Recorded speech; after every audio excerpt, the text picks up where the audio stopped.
గారు లాంటి వ్యక్తులు చిత్తశుద్ధితోటి మరి గత అనేక సంవత్సరాలుగా ఇదే పరిస్థితి పైన ఉద్యమిస్తున్నటువంటి పరిస్థితి. కాబట్టి అన్ని సంఘాలను ఏకం చేసి అన్ని విద్యార్థి ఉద్యమాలను ఏకం చేయడం ద్వారా మరి ఖచ్చితంగా ఈ రాష్ట్రంలో ఒక మార్పు తీసుకురావాల్సినటువంటి అవసరం ఉంది. విద్యా వ్యవస్థలోనే ఒక కమిటీ వేసి లోటుపాట్లన్నీ కూడా మరి దీన్ని సవరించాల్సినటువంటి అవసరం ఉంది అని చెప్పి ఈ సందర్భంగా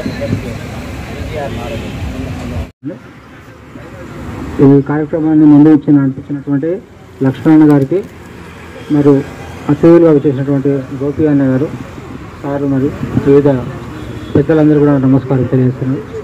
వాస్తవానికి ఈ విద్యా హక్కు చట్టం అమలు పరచాలనే ఒక అంశం, ఇవి జరగాల్సినటువంటి ప్రోగ్రామ్స్ ఇవన్నీ ఊరున వాడన ఎక్కడ వెళ్ళినా కానీ ఇట్లాంటి ప్రోగ్రాం జరగాలి.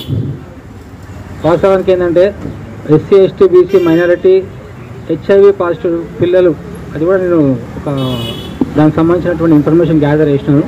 ప్లస్ అనాథ పిల్లలు వీళ్ళకి సో వాళ్ళ యొక్క ఫీజులు ఇవన్నీ కూడా ప్రభుత్వం దఫాల వారిగా చెల్లించుకుంటుంది. సో ఈ యొక్క సిస్టము మనందరికీ అవగాహన లేక తెలియక మనము చేర్పించట్లేదు అనేది వాస్తవం.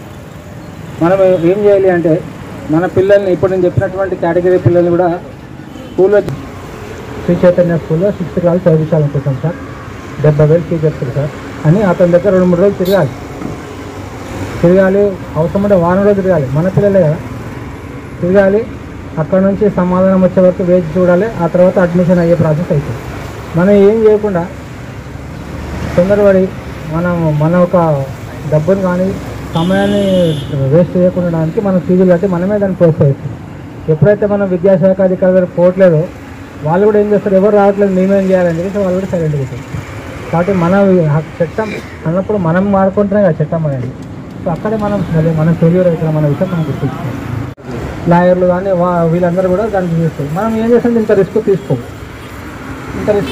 తొందరలో అయిపోవాలని అనుకుంటాం. కాబట్టి మనం అందరం ఏం చేయాలి, మనమందరం ఒక 20 మంది పేరెంట్స్ 30 మంది పేరెంట్స్ కేవలం కొంత సమయం కేటాయించి దీని మీద కూర్చుంటే ఖచ్చితంగా ఇది వర్కౌట్ అవుతుంది. ఇలా జరగట్లేదు కాబట్టి మనం ఇలాంటి ఫీజులు మనమే కట్టుకోవాల్సిన పరిస్థితి వస్తుంది. సో ఇది నేను ఒక పర్సనల్గా నాకు తెలిసినటువంటి ఇన్ఫర్మేషన్ చెప్తున్నాను. ఈ వాస్తవానికి ఈ విద్యా హక్కు చట్టం కొన్ని రాష్ట్రాల్లో అయితే మంచిగానే జరుగుతుంది వాస్తవానికి, ఎందుకంటే వాళ్ళు ఇంత అవేర్నెస్ ఉన్నారు కాబట్టి, వాళ్ళు ముందుకు వస్తారు కాబట్టి. సో ఈ ప్రోగ్రామ్ పెట్టడానికి కారణం కూడా ఇలా ఒకటి ఉన్నది, అందరం వాడుకుందామని చెప్పాలి అనే అన్న ఉద్దేశం చాలా మంచిది. సో అందరికీ తెలియాలి. మనం కూడా ఫస్ట్ మన పిల్లల నుంచే స్టార్ట్ చేయాలి. మన పిల్లలు ఎవరైతే స్కూల్లో చదువుతారో